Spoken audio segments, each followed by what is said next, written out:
The most simple way to view a song is a combination of chord progressions, melodies, and lyrics. So in this episode of the Songwriter Theory Podcast, we are going to be talking about 3 principles for writing better lyrics. Let's talk about it.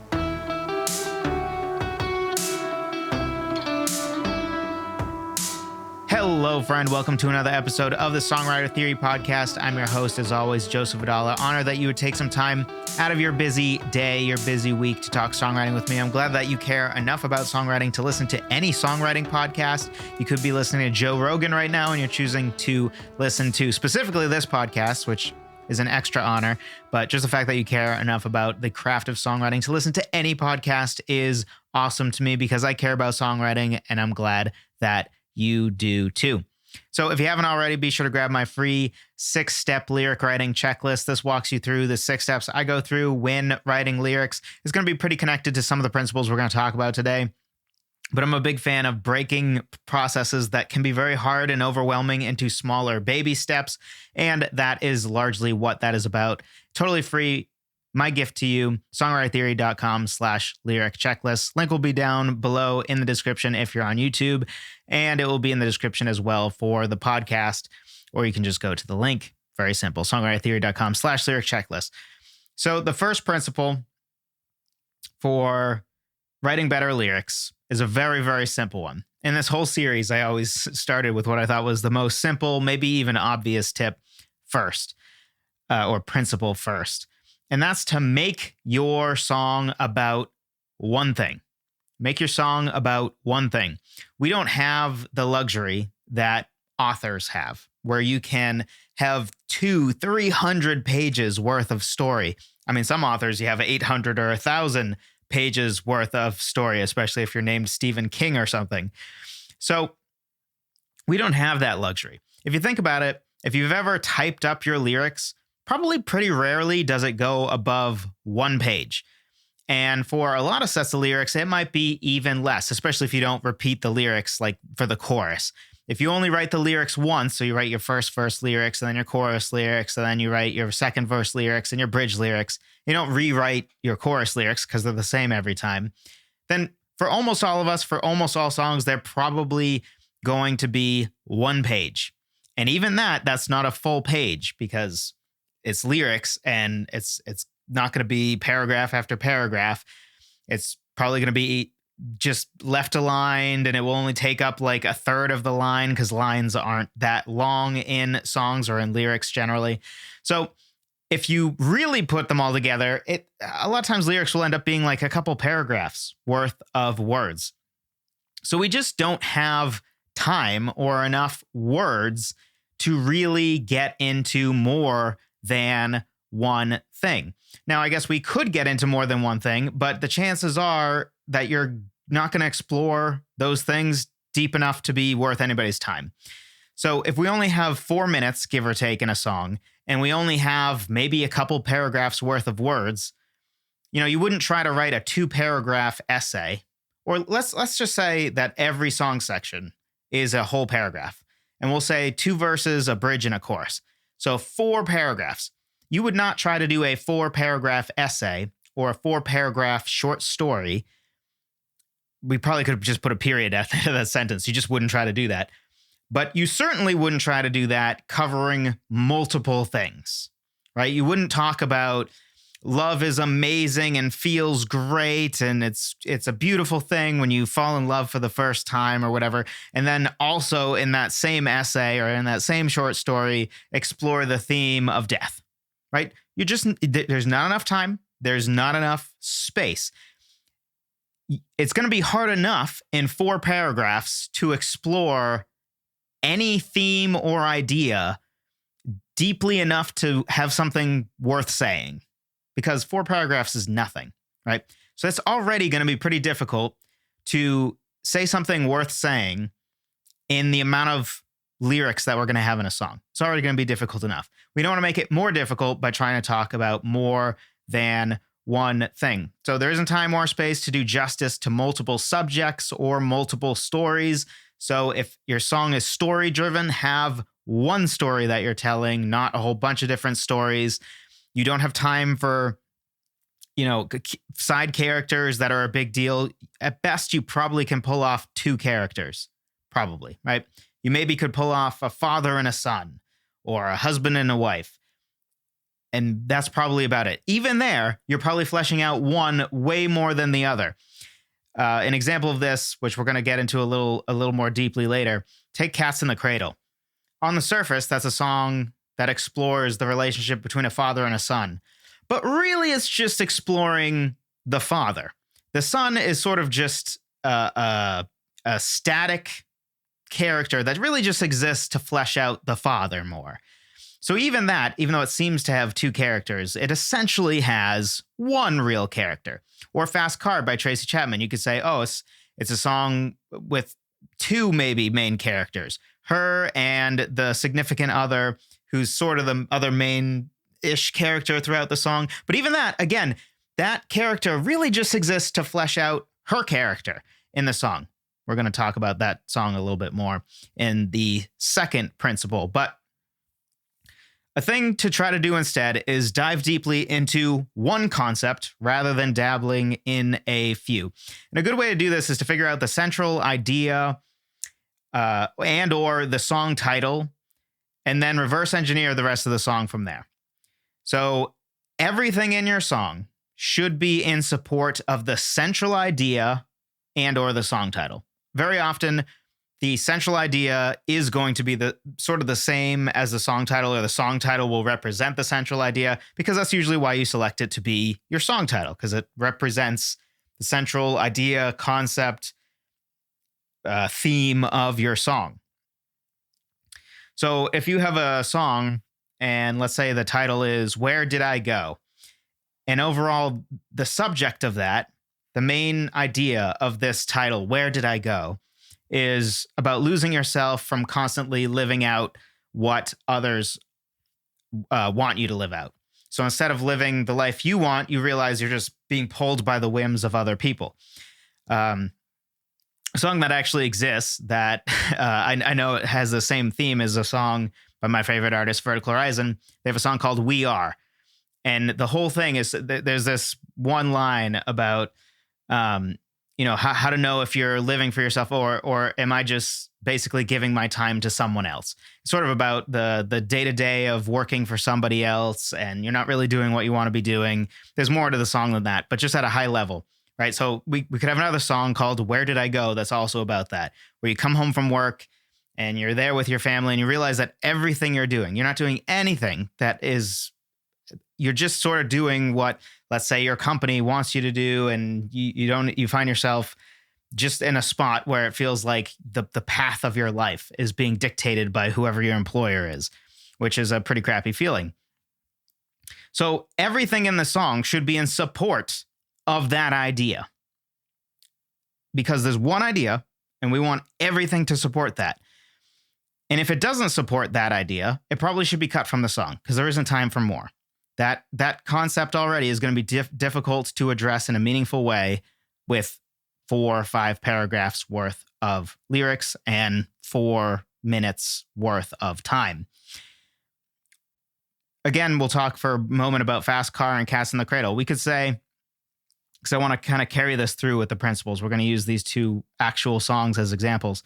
So for the song Fast Car, you could boil down that the subject is basically about trying to escape your life for a better life. What you have right now is not great, and you are trying to get out of that poor and just directionless life, and you want to go make something of yourself. That's sort of what Fast Car is about at its core. And everything in the song Fast Car is in service to that theme. There's nothing in that song that's like a side tangent and let's really build out this character. Any bit of characterization that any other character in the song gets is purely to flesh out what is, we'll just assume that this is autobiographical of Tracy Chapman. I don't know that it is. It might be about a friend she knew or just a story concept. It might not be about her, but let's just pretend it is about her life growing up. So we get a little glimpse at the fact that her mother left. We don't know why, because it's not important. We're just fleshing out what her life looks like that she's trying to escape, right? And there's a line in there about how essentially her father says he's too old for working, but he's also too old to look as bad as he does. That's not an exact quote, but something like that, where the basic idea is she's not necessarily disagreeing that the state he's in is not in one where he could go out and work. That may be true, but he's also put himself in the position to look that old. Maybe he smoked and drank too much, so now he's 50, and maybe he has, I don't know, let's say he has cancer and all this other stuff that was caused by the decisions he made. So yes, it's true, he maybe can't really work anymore, but it's his fault that he's in that position. Now that's more or less, I think, the only time the father's mentioned. And again, you could say, oh, that's another character. It is, but we only get enough information about him to flesh out her life and what she's trying to escape. So what she's trying to escape is this life where her father is a deadbeat and her mother left, right? Her father doesn't really do much to support her and the rest of the family. She has to be out working, and presumably she's pretty young at this point. I don't know, maybe it's like 17, 16, something like that. Way too young to be supporting your family. And her mother's gone, and her father can't really work anymore, or chooses not to work, and arguably could, but whatever. And then we sort of get the same thing with her significant other, where we get suggestions of what he's like, but he's really not much of a character because there isn't time for him. He's just used as a tool to sort of communicate this main idea, which we'll get into in the next principle. And then Cast in the Cradle, just the main subject really there is a father living with the consequences of not prioritizing his son until it was too late. That's the central idea of Cast in the Cradle, is life is short, and you know, if you keep putting work first or other things first, eventually it's going to catch up to you. That's the central idea. Every single detail in that song is purely in service of that central subject or theme. So this brings us to the second principle, which is arguably more of a tip than a principle, but I think it's an important one. Outline your song before you write. And maybe the bigger underlying principle is simply to develop out your song before you write. So in the 6-step lyric writing checklist, there are 2 steps before the lyric writing step in the lyric writing checklist, right? It's not write lyrics and then here are 5 other things. No. There are 2 steps before we even get to writing. Or there are 3 steps. There's multiple steps before we get into actually writing. I don't usually think about which one in which order, because it's just something I take for granted at this point, I guess. But the outlining step is sort of a part of what I call sometimes I call it the brainstorm sheet. Sometimes I'll call it the lyrical development. It sort of has evolved over time. But the basic idea is, instead of just going straight to, I'm going to try to write lyrics, take a moment and develop out what your song is going to be about. Find some images maybe that flesh out what your song is about, art that inspires you in the direction of what you want your song to be about. And then to the main point here, outline your song. Figure out what each song section needs to communicate before you start writing it. So you figured out maybe the title of your song and certainly the central idea of the song. And we also covered that everything needs to be in service to that. We don't have time for anything more than one thing. So find one interesting concept that you want to explore, and then everything else needs to be in service to that concept. And a great way to make sure that you're doing this is simply to outline your song. Some people call this song maps. You can call it that if you want. I don't think the term really matters. I kind of prefer outlining. It's more intuitive to me. Sound maps sounds like it's just trying to be a fancy term to me, but whatever. If you prefer that term, song maps is another way to say it. And the idea is really just to get a firm grasp of what each song section needs to communicate, what it needs to do in service to that main idea, that main theme that you have, presumably in your chorus. That way, when you're actually writing the lyrics, you're not lost with like, well, what does the second verse need to say? I feel like I already said everything in the first verse, or I don't know where the story needs to go. That's a problem we shouldn't have when we are actually trying to write our lyrics. We should already know, or at least have an idea of what we want each song section to do. And then in the writing process, it should be figuring out how to actually communicate that idea, not what we're trying to communicate. So you should already know what your what your first verse, your second verse, your third verse, your pre-chorus. We should know what all those things are trying to communicate. The writing process is where we figure out how to communicate that. So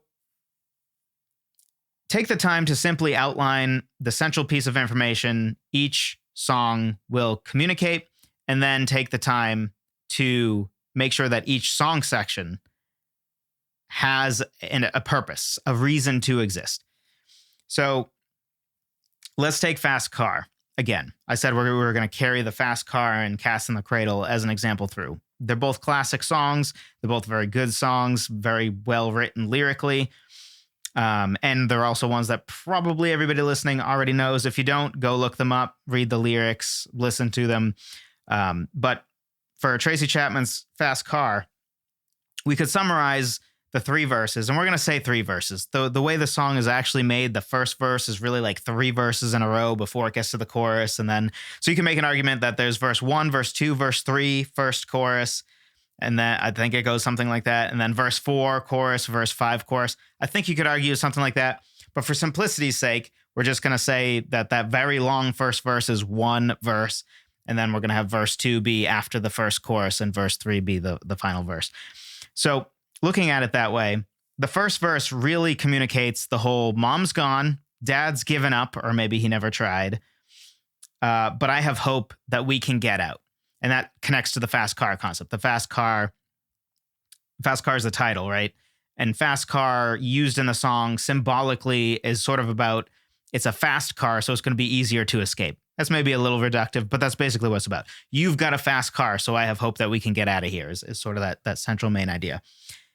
So that first verse is really setting up hope in this significant other and the kind of unfortunate situation that she's currently in, where she's having to work, her dad's not able to work anymore or never wanted to work or whatever. Her mom's totally gone and just abandoned the family.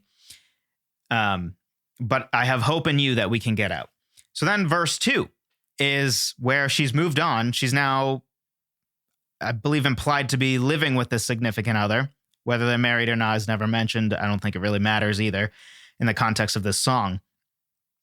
But in this part of the story, she's now saying, okay, we've moved on. I have a job and I can get promoted. And you're still looking for a job, but I have faith that you can get a job. And then we can get out of this, right? So she's escaped the first unfortunate situation. So she's a little better off than she was before. And she has a job. And she's having hope that she can get promoted. And she has hope that her significant other can start to pull his weight. And again, back to that central theme. You've got a fast car, right? So there's this idea of, okay, I think we can escape out of this. And then in the third verse, she talks about how she's supporting the family. You're just out at the bar with your friends and barely know our children. And now the fast car has sort of adjusted into this. I had hoped we both could escape what we came from, but it seems that only I have, right? So there's sort of this bittersweetness to it in that she did successfully escape, right? The fast car essentially did work for her because she put the work in. She was dedicated to making sure her life was different, which is a great message, a great idea, great thing to flesh out, super American. I love it. But unfortunately, her significant other that she had hope in, that they could come up together, that they could both be dedicated to this idea of escaping what they came from, he is not dedicated to that. And he is going down the same path as her mother and father before them. So now she's sort of saying, you might as well just leave, is sort of where the song leaves off. Because he's not even interested in the kids anyway. He doesn't pull his weight at all. He's not helping her. So it's just kind of dragging them all down, I guess. So each verse has a distinct purpose, right? The first verse is sort of the backstory, what it is she wanted to escape to begin with. The second one is sort of the rising hope and perhaps the misplaced hope in the significant other. And the third one is the conclusion where she did have the right to have hope, specifically in herself. She accomplished what she set out to. But that maybe her hope was misplaced in the significant other, because even though she's getting out, he is not. So it's very easy to see what each verse specifically is trying to accomplish, where it is in the story. Then for Cats in the Cradle. Cats in the Cradle has 4 verses. Technically, the 4th verse is a little bit longer, which is very different. That's not usually what happens, but it works very effectively in the song. So Cats in the Cradle, if you don't know, basic theme, again, is just sort of this idea that a father and a son, and that life is short, and you gotta spend time with your kids or people who are important to you while you can. So the first verse covers my child was born just the other day, and then covers through that the child learned to walk while I was away. So basically, he was off working. For the record, the song is by Harry Chapin, I think is how you say his name. But this is not autobiographical. This was about, I believe, I think he's sort of like the kid in this version, or it was about his wife's relationship with her. It's not based on him, for the record. So don't go saying Harry Chapin's a terrible dad. That wasn't what the song was about. Which, by the way, little sub tip in here. A great way to grow as a writer is to no longer be limited to talking about autobiographical things and not just talking about your life, especially because someday your life might be really good and really uninteresting.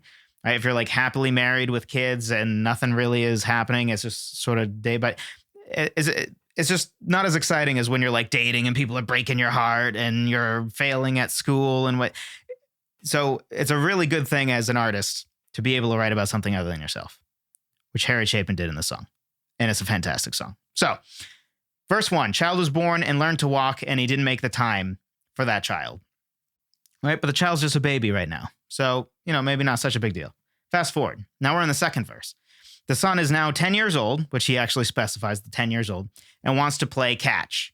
He asks his dad to play catch with him. His dad again says, no, son, sorry, I don't have the time. So then we go to the third verse. And the son is probably 20-ish years old, because it specifies that he has come home from college. We don't know what year it is or whatever, so let's just keep it simple. Right, let's say 10, 0 essentially, born 10, 20. That's during college. And now his dad, it's shifted. The dad is asking for the son to spend time with him. And the son says, no, thanks, Dad. I'd just like to have the car keys, please. So I want to go out, hang out with my friends, go date a girl, whatever. So now the turntables have, I can't even say that quote right. Thank you, The Office. How the turntables have, but the tables have turned. There we go. That's the phrase. So we've now experienced the shift, right? And now he's dealing with the consequences of what he did to his son for presumably around 20 years, because now it's college. And then the fourth verse, the final verse, covers where the man's retired and his son now has a wife and kids, which we know because he calls his son on the phone the other day. And he asked to talk to his son, I believe, just on the phone, not even visit, if I remember correctly. And his son doesn't have time and says that he's busy with work and his kids have the flu. So I'd love to talk sometime soon, Dad, but, I don't have time. And then finally, the man realizes that his son has become just like them.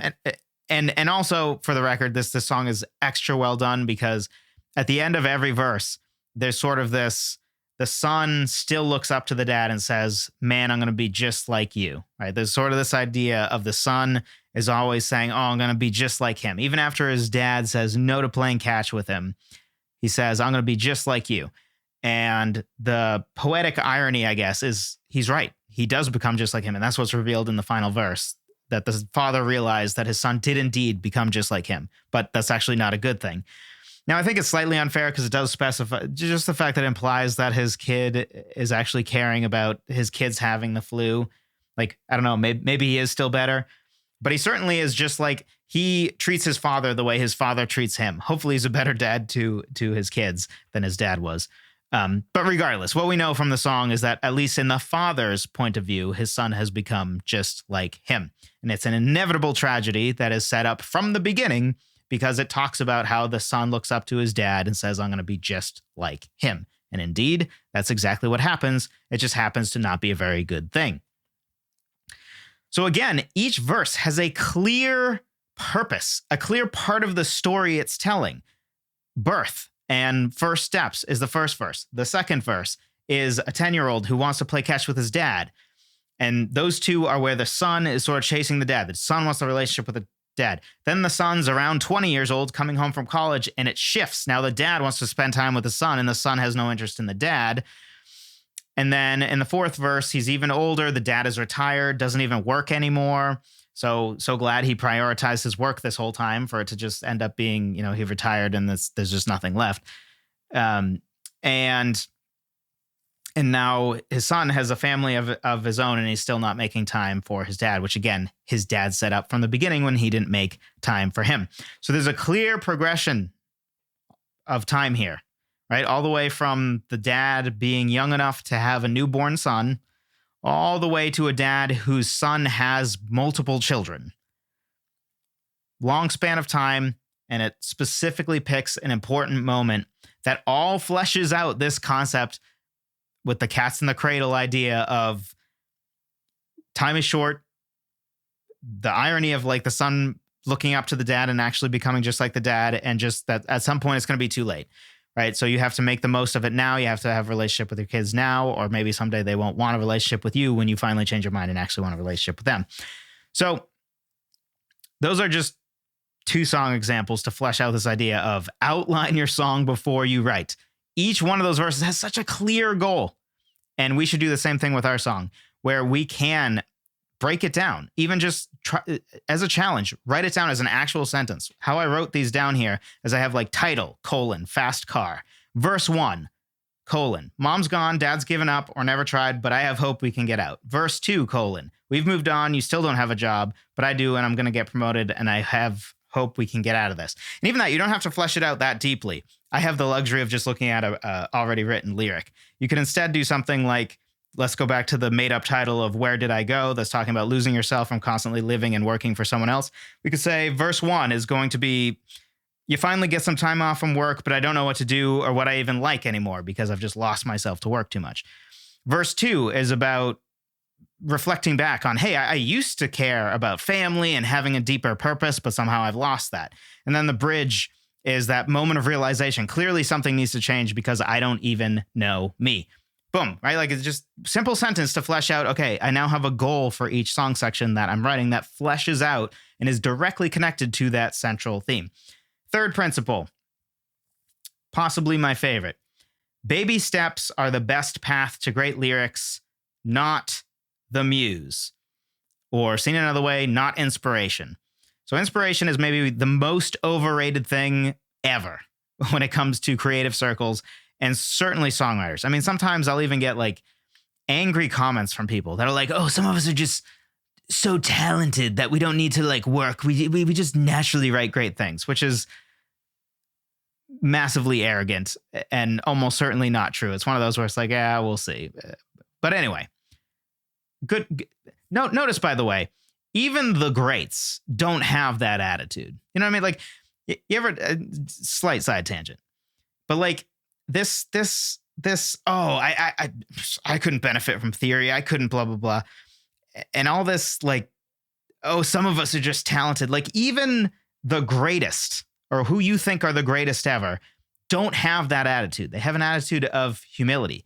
Like even like a Simon and Garfunkel type or James Taylor, like really great at what they do. I mean, I guess only Simon is a great songwriter. Garfunkel is really just a singer. But regardless, those people usually still don't have that attitude. I've read some interviews of Michael Stipe from REM. I think a very good songwriter. And a lot of times he's kind of self-deprecating, makes fun of himself. And I don't know. So it's always one of those things where it's like, man, I am constantly still learning. I know that no matter how, we just all have so much to learn. So having the attitude of, oh, I just inspiration is all I need, and I'm just so talented. I don't need to learn anything or work on my craft. Like, well, everybody before you had to work on your craft. I have to work on my craft. We all do, right? We're all together in this. So it's just one of those weird things when people think they're above it. And if anybody kind of deserves to think they're above it, it is the mega successful leaders of bands or whatever. If the Beatles think they're too good for it, all right, fine, right? Because the world told you you're too good for it. So, maybe it's true. So anyway, baby steps are the best path to great lyrics, not the muse. I think a lot of the reason that people hate lyric writing and don't have a lot of success with lyric writing is that they don't break down their lyric writing process into baby steps. They stare at a blank page, and it's okay if you do this, right? I did this too for a long time. And tons of writers do this. But eventually I learned, wait a second, why am I forcing myself to sit and stare at a blank screen with that stupid cursor blinking, mocking me? Or sit with a notebook. I used to write lyrics by hand. Now I mostly type them, but I kind of go back and forth a little bit more now. But why do I do that to myself if I can not ask myself essentially to improvise poetry? Because if you sit and look at a blank page, and especially if you haven't even figured out what each song section is going to be about, you're just like, write a first verse about who knows what. And then you say, improvise poetry. Like, that is asking so much of yourself. And very few of us can just improvise good poetry. Maybe we can improvise okay poetry. We can improvise lyrics that will be, would compete well enough with the average pop song with its very unmemorable lyrics that feel thrown together, but won't be something ultimately we feel proud of or feel like is a meaningful lyric that will last in people's hearts and souls, like lyrics such as Cats in the Cradle, which is famous for its lyrics and its subject matter. It's not one where it's just be like, oh, what a catchy song, Cats in the Cradle. Nobody says that about that song. It's a great song because it talks about something that hits home for a lot of people. The lyrics are a large portion of why that's a great song. Same with Tracy Chapman's Fast Car. So baby steps are the best way to end up with great lyrics, not just relying on inspiration and the muse. And when you sit and basically say, improvise great poetry, you're relying on the muse, right? You're hoping that inspiration is going to strike and you're going to get that beautiful moment where we all love these stories, right? Where an artist is like, oh, and I just wrote all the lyrics in 15 minutes in a moment of inspiration. Now, what they don't mention is that, like, for all those artists, one of their songs that story is true for, which is why they tell that one story about one of their songs over and over again. Right. So for John Denver, for instance, allegedly he wrote Annie's song, which is one of his more successful, one of his better songs, in 15 minutes on a ski lift, allegedly. And I'll believe him. John Denver seems like he was a great guy, a super nice guy, super likable. So I don't think that he lied. And I think this is straight from him. Which is awesome, right? Cool. But that's the exception, not the rule, which is why he tells that story about that specific song. Because of all the songs he's written, he's probably written hundreds of songs over his life. He's now passed, so he had written hundreds of songs, whatever. One of them, did he get that beautiful, the muse just spoke to him and the lyrics were really good the first time he wrote them. And it took him being on a ski lift, thinking about his love. And, it took this perfect storm moment for that to happen.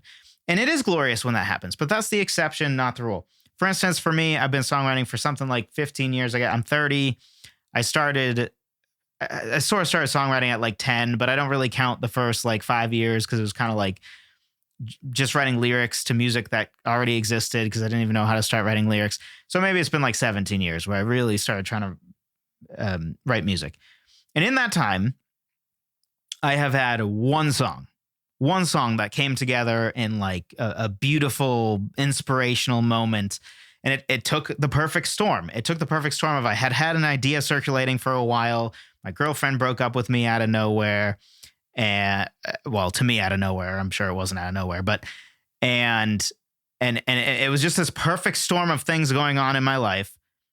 And boom, I did have that wonderful moment. But that happened once. And you may say, well, Joseph, is that your best song? No, at the time it was my best song, actually. But since then, I don't even know if it's in the top 10. I don't even know if it's in the top 10 songs that I've written. So the idea that inspiration in the muse, like that's what we should seek because that's going to result in the best songs is just not true. It's just not true. A lot of the best songs by whatever artists you love, I guarantee you are songs that, you know, some of them are going to be songs that they wrote in 3 months, which might be around average. And, you know, one of the songs might be one that came together musically quickly, and then the lyrics took them like a year. They just couldn't figure it out. And a lot of times, if you care about lyrics is going to be the slowest part of the songwriting process. So don't overestimate the muse. Don't over rely on the muse. The phrase that if you've been a listener for a while, you may have heard me say multiple times, but I think it's an important phrase is when there's a wave, ride the wave. If there is no wave, paddle anyway. That should be like your creative philosophy. You're always working. You're always writing songs, whether you're inspired or not, because sometimes some of your best writing is going to come when you're not inspired. And the best way to get re-inspired is to keep working. If you're watching Netflix, you're probably not going to get inspired. If you are struggling through writing music or lyrics, that's when sometimes the muse will visit you and like reward you. I know the muse isn't real, but we'll just treat it like it is. You know, the muse or inspiration will hit you because you're working at it. It's sort of like you're not likely to catch a wave if you're not out trying to catch waves, right? You may get lucky and it hits you on the beach or something, but like the best way to catch a wave is to be out in the ocean trying to catch a wave. And inspiration is much the same. So a lot of your best lyrics and a lot of your best songs are not going to be birthed from some special story or the muse visited you or whatever. And even if it is, it might be that the muse or inspiration strikes you for one part of the song, right? The catchy guitar riff or bass line that you built the whole song off of, that was a moment of inspiration. But then the lyrics, the interesting story, the cool central symbol that you had, all of that was from the hard work that you did, not because you just got lucky and happened to be inspired that day. So, as I said, baby steps are the best path to great lyrics, not the muse.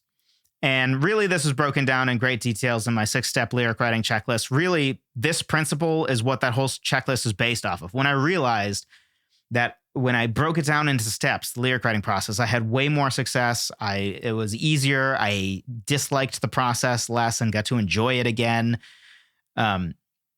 I realized that and realized, wait a second, it's always easier if you do things in baby steps. So why would lyrics be any different? So I started doing baby steps for myself and then eventually made it into the 6-step lyric writing checklist that we have now.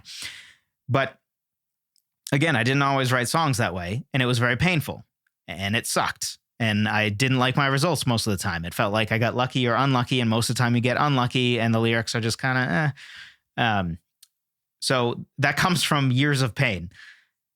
So we're going to just sort of talk through sort of the steps, but be sure to grab that 6-step lyric writing checklist, songwritertheory.com/lyric checklist for more on this, because again, this principle is at the foundation of what I teach in that guide. But at a high level, develop your idea and just generally do a discovery process about what your lyrics are about with prose.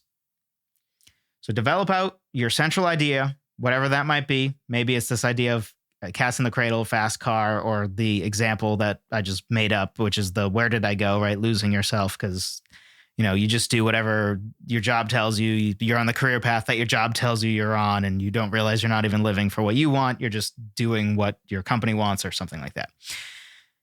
Then do the discovery process with prose. The reason for this is because to sit and ask yourself to improvise poetry is asking a lot. You're asking yourself to write something in meter that's profound, that also maybe rhymes off the top of your head. Instead, say, no, I'm going to basically do a journal entry or journal entries. I'm just going to write prose. I'm just going to write. No meter, no lines, not asking myself to be profound. Turn off the internal editor and just write in prose, which is just plain English, right? It's the way I'm talking right now. Just flesh out the idea before you ask yourself to write any lyrics. That's like the first part of the baby step. You're developing out your idea by doing a discovery process, trying to figure out what your idea really is just by writing in plain old English. Then you write an outline to sort of zero in on the general song section ideas. Okay, so I figured out my overall idea is, we'll stick with the, where did I go? Losing yourself. Now I can figure out, okay, what are the 3 points? Let's say I'm going to have 2 verses and a bridge. What are the 3 things I want to communicate in those? That goes back to our second principle of outlining, right? So now I have an idea. When I'm writing specifically, I'm trying to write towards the first verse or the second verse of the bridge. I know what that first verse or that second verse or that bridge is trying to accomplish, which makes it way easier to write because I'm not just saying, now I got to write a second verse. Who knows what I'm going to say in the second verse or what the point of the second verse is? No, you do know what the second verse needs to communicate. You just are now trying to figure out how to communicate it. And even with that, you still turn off the internal editor and just write. Don't even if you already have a meter in mind or you already wrote the melody, which means you effectively already are kind of forced into a certain meter with your lyrics because the meter of your lyrics needs to match with the natural meter or rhythm of your melody. But don't overly concern yourself about that. In the editing process later, you can make it so that the meter fits perfectly. Don't force yourself to try to write perfect meter the first time, even when you're writing lyrics. Try to get close, right? If you know, okay, my first line is going to be 7 syllables and my second line is going to be 9 syllables and it's 7-9-7-9 for syllables. Try to be generally in that vicinity, right? But if you do 8, 10, 7, 5 might be a little egregious, but if you're within like 2 syllables or whatever, that's fine, because in the editing process, that's when you can move words around, remove words, find a better word, find a 3-syllable or find a 2-syllable word to replace a 3-syllable word, which would then reduce your syllables by 1, stuff like that. So don't overly worry about perfectly matching with the meter that you might already know your lyrics need to have when you are just writing your lyrics. And then finally, we're now at the stage where maybe you've written 10 different versions or 20 versions of what you think a second verse could be. You already know what it's about to be, and then you tried 20 different versions of how to communicate that what they've already established in your outlining process. So now just like pick which one you think is closest. Which one of these is the biggest piece of gold that I can refine, right? Which is then when editing comes in, which is where you take something that still probably isn't that good because it still is sort of improvised poetry. It's improvised poetry that you prepped for. You had a goal for it. You did prose writing before you even tried to write it. So it's going to be way easier to write at least decent first drafts, if you want to see it that way, or drafts of each song section. But now is the part where you take something that's unrefined gold and refine it into gold. This is where you take something that has potential and make it actually really good, which is another step sometimes people skip. And they wonder like, oh, I wrote 20 different versions of my second verse and it's still just kind of good-ish or feels like it has really good potential, but it's just kind of okay. And that's what editing is for, right? The same thing's true for authors. Authors, their first draft or they have to edit the book into something good. It's never going to be in the writing process where you make something good. That's almost never going to happen. It's always going to be in the editing process that you take something with potential and make it actually good. And lyrics are no different. So that's where iterative lyric editing comes in. We don't have time to dive into that. I did a whole podcast about that. I think it's episode 30, which is not on YouTube, I don't think, but it is on the podcast stream. So if you check it out on Google Podcasts or Spotify or wherever you listen, you can check it out there. Also, it's broken down in detail in the 6-step lyric writing checklist, which again is at songwritertheory.com/lyric checklist. But the basic idea is that you're always looking at what's the weakest part of the lyric that I have so far. So I have my 2 verses, my bridge, and my chorus. What's the weakest song section? My second verse is the weakest. Let me see how I can make that better overall. Is it the whole section is a mess and I need to just rework the whole session and rewrite it? Or is it just like the second line? The second line sucks. So do I need to rework the second line? Or is it less than that? It's that the second line is okay, but there are a few pretty pedestrian words in there that are just kind of boring. So I need to like find a more visceral, more emotive verb than what I have. Which, by the way, when in doubt, just look at your verbs and see if you can upgrade your verbs from something that is very kind of just not very interesting to a more interesting verb. If you just go to like thesaurus.com and put in each of your verbs and see if like there's a better verb that just has much more imagery attached to it and it just gives you more feelings, then that's a good sign that you found a more precise verb that's going to be more interesting. Just as a quick example, the word have or get. If I say I got some money, got tells you nothing, right? If I got some money, I might have stolen money. I might have earned money. I might have received money. And just those three, right, tell you way more. If I got money, you don't know whether I stole it, I earned it, I deserve it, I don't deserve it. You know nothing. If I say I earned money, now you know that I like worked and got money in return or earned it some other way. If I stole money, you know that I have money I shouldn't have because I stole it from somebody. And if I, what was the last one I used? If I I forget what word I used, but I think it was something to the effect of like gifted. If I received, I think that was the word. If I received money, that implies that it probably a gift. It wasn't something I deserved. It was just something that somebody was nice enough to give me. Those are all more precise than got. Got tells you nothing. So that would be just an easy example of iterative lyric editing, and specifically at the word level, right? If you change the word got to earned, right there, your lyrics just got better because it communicated more with the same amount of words. So if any of that seems interesting to you, you want to write better lyrics, go check it out. Songwritertheory.com/lyric checklist. Link will be down below in the description on YouTube and on the podcast, or you can just go to the link, songwritertheory.com/lyric checklist. Hopefully this was helpful to you. If it was, something you can do to help me out is always just leave a kind review on Spotify or wherever you listen. I know a lot of you have done this. I super appreciate it. It means a lot to me. I know that last I checked, we were at somewhere at between like 4.6 and 4.7 stars all over across the different platforms. Means a lot to me. That's a great way to help out this podcast if it has helped you out in these like 235 or so episodes. So I appreciate every single one of you who've done that. If you haven't, that's a great thing you can do to help out if you're wondering. But regardless, I will talk to you in the next one.